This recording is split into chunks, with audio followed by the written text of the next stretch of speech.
Hi there, welcome to our channel. In this video, I will show you how to use Google Pay at stores. So for this, first of all, open the Google Play Store. Once the app is open, search for Google Wallet and click on Install. Once it starts installing, now go back and open the setting. Over the top search bar, search for NFC and make sure that it is enabled.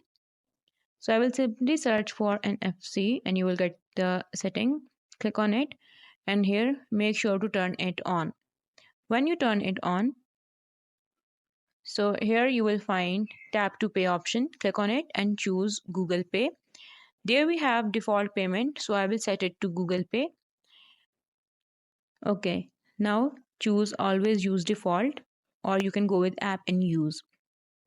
Now the wallet is installed. Open it and choose an account that you want to use with Google Pay. So I will go with this account here. Okay, so now here you need to click on add payment card.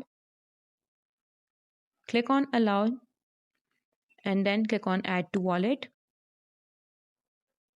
So from here, click on payment card and add your payment card here. If one is added and you want another, then click on new credit or debit card and add your card details. So now you can use Google Pay at stores. So this is it for today's video. I hope you like it. If you have any question, please comment down below and do subscribe to our channel. Thank you for watching. Bye.